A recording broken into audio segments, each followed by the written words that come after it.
Full Clarity est une application native de la suite, donc nous devons nous connecter à NetSuite d'abord.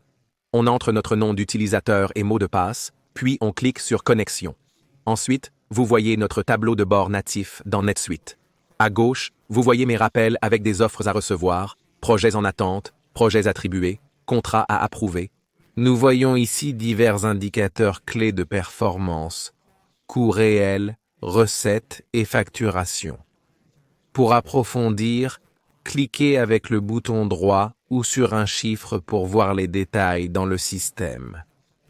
De plus, nous avons des projets en cours et 2 indicateurs clés, un pour les comptes créditeurs et un pour les débiteurs.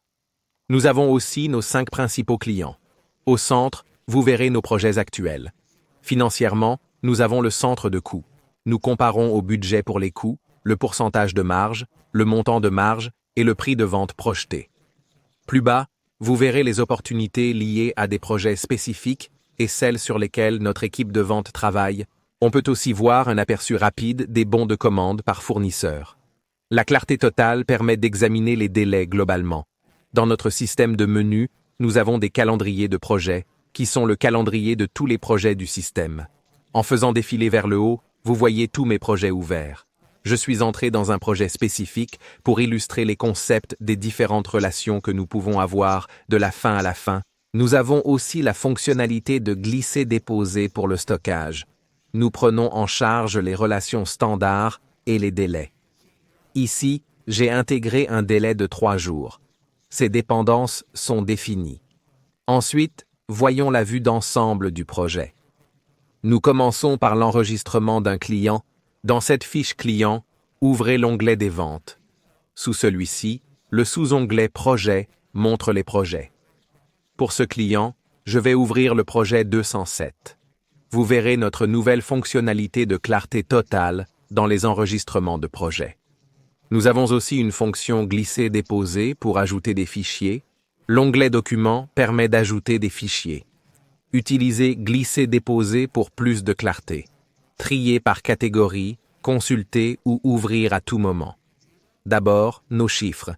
Vue d'ensemble du projet, projet versus chiffres réels, et nos recettes. Nous avons notre type de facturation avec plusieurs méthodes, temps et matériel, avancement, étapes. Nous avons aussi les coûts saisis sur le projet, comme les bons de commande et factures payées. Tous ces éléments sont dans les rapports de projet. On peut explorer le rapport des coûts du travail, que j'ai ouvert dans un nouvel onglet. Nous avons aussi nos prévisions de trésorerie. Regardons rapidement ces éléments dans le rapport des coûts du travail. Vous voyez les détails du coût de mon travail, la rentabilité, le budget initial, les ordres de modification. En ajoutant ou soustrayant ces ordres, on obtient le budget ajusté, les facturations réelles et engagées. On peut cliquer droit pour ouvrir dans un nouvel onglet ou cliquer dessus. Nous voyons nos engagements totaux, surfacturation, sous-facturation, budget ajusté, pourcentage d'achèvement et réel dans le système. En regardant le rapport de flux de trésorerie, on voit les prévisions restantes, les coûts attendus et les prévisions de flux totaux. Cela montre combien de coûts ont été alloués par rapport à ce qui était prévu. En regardant ici, j'ai 3 $0 alloués, mais 4 $900. Je veux ajouter ça à décembre. Je vais donc étendre mes prévisions à 2025. Cela mettra à jour les colonnes et me permettra de voir les chiffres de mes prévisions avec les barres vertes. Voici ma barre de défilement pour voir les chiffres jusqu'à 2025. La ligne examinée montre 3 $ alloués. J'ai encore des coûts à allouer, donc j'ajoute 1,0 $ ici, ce qui met à jour à 4,0 $. Il faudra quelques mois pour finaliser ces coûts, donc je les mets en juin. Je vois maintenant que mon coût total est alloué par rapport au budget prévisionnel. Nous voyons aussi nos coûts cumulés et réels en bas. Le prochain sujet est l'estimation. En entrant dans l'estimation, vous verrez plusieurs projets. Chaque projet a un onglet d'estimation. L'estimation permet différents types. Nous avons une estimation des ventes initiales. C'est l'estimation sur laquelle on travaille avant de finir le projet. Ensuite, on a le budget initial du projet, établi à partir de nos estimations de vente. Vous voyez que j'ai deux E dans chacun. C'est parce qu'on peut avoir un devis en plusieurs parties dans le système. Le client peut acheter des options. Ici, j'ai mon estimation du coût initial et un ajout pour un troisième garage dans notre scénario de garage. Cela signifie que j'obtiendrai une collection d'estimations qui combinera ces deux estimations dans le système. C'est ce que cela donne. Vous voyez également que j'ai un ordre de modification dans le système ainsi que dans ma demande d'offres. Cela me permet de gérer les offres dans le système et nous allons parler des offres dans un instant. Je vais maintenant naviguer vers mon contrat d'origine. Si je vais dans mes estimations, vous pouvez voir que j'ai mes estimations originales en haut de la page. Je vais aller dans l'une de ces estimations originales et cela me donne mon estimation de coût initial que j'ai déjà ouverte. Cela me permet de voir les éléments d'inventaire que j'ai sélectionnés. Cela me permet de voir où je peux avoir une consommation de stock, un transfert de stock, un retour de transfert, un retour en stock ou une annulation de ces transactions dans le système. Puis, nous avons intégré nos prévisions dans le système. Au fil de l'évolution, nous passons de l'estimation des ventes initiales à notre budget, puis à nos prévisions avancées. Celle-ci n'est pas verrouillée. C'est là où nous travaillons. Une fois le projet lancé, je crée un instantané de ce mois. Je peux comparer à la fin du mois dans le système. Je peux aussi faire un clic droit pour diverses options sur mon devis, comme créer un bon de commande. Cela permet de créer un bon pour un appel d'offres déjà lancé et attribué à Graybar, un de mes fournisseurs. La réponse vient de ces devis pour ces 3 articles dans le système. En cliquant droit ici et en choisissant « Créer une commande », un bon de commande s'ouvre pour ce fournisseur, permettant de modifier ou ajouter des éléments. En cliquant droit sur une ligne sans fournisseur, Créer une commande permet de choisir le fournisseur et ajouter des articles. Comme j'ai déjà attribué le marché par appel d'offres, nous sautons la sélection. Cela nous mène à la gestion des appels d'offres. Dans cette gestion, sur notre chantier, sous l'estimation, nous avons des appels d'offres lancés pour les matériaux de la dalle. Si je l'ouvre, vous verrez la demande soumise à 4 fournisseurs. Les fournisseurs sont listés en haut à droite. Ceux visés par l'appel d'offres ont des enregistrements uniques pour leurs réponses. C'est la réponse à barre grise que nous avons vue. On voit les montants soumis et tout commentaire. Si je clique sur « Envoyer l'appel d'offres », un courriel est envoyé à mes fournisseurs. Ils doivent avoir une adresse électronique valide pour le recevoir. Dans mon système de démonstration, tous ces courriels me parviennent. Donc ici, c'est l'email qui arrive au vendeur avec le portail du vendeur sur lequel il clique pour répondre à l'offre. Je vais déplacer cela hors du chemin. J'ai déjà ouvert le portail du vendeur. C'est le portail que le vendeur recevra de moi dans cet exemple pour ce projet à cette adresse. Il pourra voir toutes les informations que j'ai fournies pour l'offre, ses instructions, toutes les pièces jointes que j'ai envoyées, etc. J'ai joint les documents déjà inclus au travail et décidé de les ajouter à l'offre. Ils pourront fournir des chiffres sur les estimations, déposer les fichiers requis pour ajouter des commentaires ou des exclusions. S'ils ne veulent pas répondre, ils peuvent refuser et donner la raison. Une fois leur réponse donnée, elle est enregistrée dans l'offre comme leur réponse. Concernant l'offre, c'est leur devis. Et c'est ici qu'ils nous donnent leur réponse pour cet appel d'offres. C'est la réponse que nous avons ouverte. On voit qu'on a franchi les étapes d'acceptation de l'offre, avec les numéros d'offres fournis et le fichier joint. Je peux donc voir le fichier joint de la proposition de construction résidentielle soumise par Graybar. Nous pouvons voir nos catégories budgétaires et les prix fixés. À ce stade, nous créons une commande ou revenons à notre prévision initiale avec le devis 107 et la barre grise. Je fais un clic droit pour créer une commande et suivre le processus. Ensuite, nous avons notre ensemble de fonctionnalités de gestion des contrats. Sur le projet, nous créons un contrat avec nos offres et estimations. En ouvrant ce contrat, vous voyez l'enregistrement et les détails dans le système. C'est un mélange du devis, de la commande, de la proposition envoyée au client, avec tous ces détails. Nous pouvons aussi voir les estimations, factures, réclamations créées ou les ordres de modification liés à ce travail et au contrat avec ce client. Nous voyons notre budget d'origine ici et aussi les prévisions pour ce projet. Ensuite, en cliquant sur la vue contractuelle du travail, vous pouvez obtenir une vue consolidée du projet. Ici, à gauche, vous voyez mes catégories, articles, devis, taux et montants. Mes infos de base du budget initial, ajustées par les ordres de modification, donnent mon budget estimé combiné pour ce projet. Si je retourne au contrat et que je regarde la section des réclamations, on voit la réclamation 81 où mon formulaire AIA a été généré pour ce travail. Voici le formulaire G731 de l'AIA lié au contrat dans le système où j'ai cliqué sur Imprimer. C'est l'enregistrement de l'ordre de modification avec le montant original et celui soumis. Nous avons aussi la réclamation créée dans le système qui me permet d'appliquer mon processus de facturation. Cela crée une facture traditionnelle, la facture 81, pour que le client nous paie. Ce sont les postes facturés.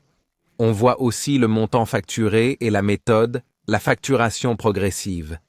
Pendant la facturation ou création d'une réclamation, on peut automatiser. En cliquant sur Mettre à jour, on voit l'automatisation. Ça montre ce que j'ai appliqué et dit. Je facture toute cette dalle, je ne le facturerai peut-être pas. Peut-être que je devais facturer 100% de ce travail et 20% du travail plat. Cette facturation me permet d'indiquer un pourcentage, pas seulement 100%, mais tout autre pourcentage nécessaire. Nous voyons aussi nos montants de rétention ou d'acompte dans le système. Cela nous mène à l'onglet suivant, sur la retenue du travail. Notre onglet de rétention permet de fixer une rétention pour les comptes clients, où je retiens 10% ou mon client retient 10%, et j'ai déjà une facture de garantie de 800 €. Ensuite, mes comptes créditeurs montrent un pourcentage de rétention de 10% pour les sous-traitants et un montant de 500 $ pour la facture du fournisseur. Dans les onglets ci-dessous, j'ai retenu toute la garantie pour la clarté des comptes fournisseurs. Voici un document de rétention pour un fournisseur spécifique, DBNG Ltd. Ensuite, ma retenue de garantie AR pour mon client, après la réclamation montrée plus tôt, nous mène au processus d'ordre de modification. Dans les ordres de modification, vous pouvez créer un devis. J'importe ou crée un devis, puis un ordre de modification. Sur le premier onglet, vous verrez le document d'ordre de modification et la variation. C'est un ordre de modification dans le système. Donc, un contrat de prélèvement, pas une facturation progressive. Même processus. J'ai créé une variation spécifique. En l'ouvrant, je vois l'ordre de modification et les changements pour le budget d'origine. Je peux voir les estimations associées et une feuille de travail pour les changements. Mon budget initial, plus mes modifications, donne mon budget révisé. Je peux créer un prélèvement ici, c'est un emprunt bancaire. Voici mon formulaire 731 avec le montant du projet initial, de l'ordre de modification et du contrat révisé.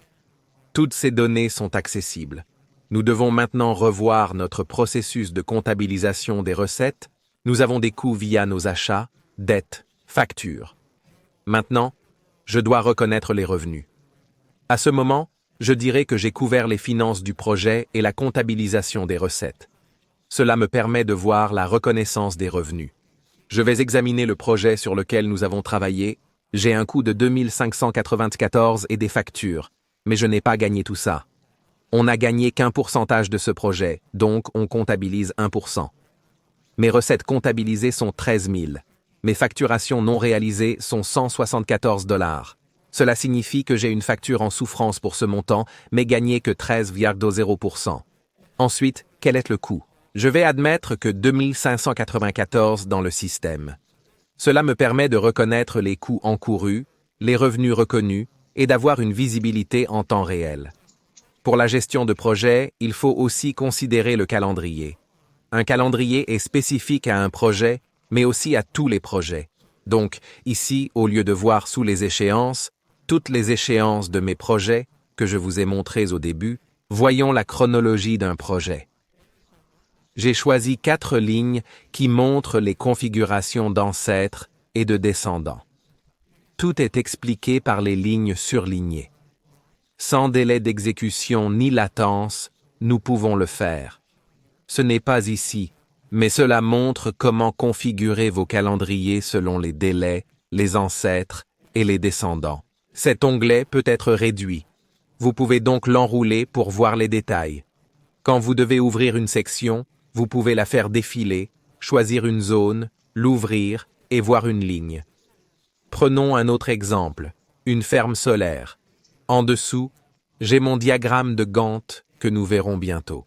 Pour montrer d'autres fonctionnalités, nous avons des rôles pour assigner des... On peut attribuer des employés à des rôles spécifiques, puis assigner ces rôles à la chronologie. Cette clarté totale facilite la gestion en définissant des rôles pour les modèles de chronologie sans modifier chaque ligne. Pour ouvrir une chronologie de projet, je clique dessus et elle s'ouvre dans un nouvel onglet. Vous voyez ici où j'ai foré dans mon installation ESS pour ce calendrier. Pour cet exemple solaire commercial, voyez ma dépendance dans le système. Vous voyez où j'ai terminé pour commencer. Il peut y avoir un décalage de 2 jours entre la fin et la fin. Toutes ces données sont accessibles ici. Remarquez les rôles définis à droite pour cette ligne de temps. Je vais faire un clic droit pour modifier cette ligne, ce qui me permet de voir toutes les activités ici. Je vois les heures de 4 et le travail de 5. Je vais expliquer cela bientôt. Comme gestionnaire de projet, j'ai noté que ce travail est terminé pour l'allocation des ressources. J'ai indiqué que mon contractant Excel est assigné à ce travail et j'ai aussi assigné une pièce d'équipement. J'ai aussi attribué les rôles examinés dans le système, présents dans ce projet. Pour cette tâche, j'ai assigné une équipe. Une équipe est un groupe d'employés sur un projet. Vous pouvez avoir des employés comme dans les rôles, mais aussi des équipes et y placer des employés, ou simplement avoir des employés individuels. Quand j'assigne un employé à une tâche est automatiquement créée dans le système, accessible aux employés. Les employés peuvent cliquer pour voir leur tâche. Cette tâche sert aussi à coder le temps par rapport au coût du projet et au calendrier. Je vois 4 heures ici. Pourquoi? Parce que l'employé a saisi 2 délais, 1 heure et 3 heures. Cela montre un total de 4 heures réelles. Vous voyez, nous indiquons 5 heures de travail effectif. Que signifie cela? Le chef de projet a noté 5 heures de travail de l'équipe. Il manque donc 1 heure, et nous voyons tout cela dans le système. Cela conclut notre présentation sur la gestion des délais et notre fonctionnalité de clarté totale.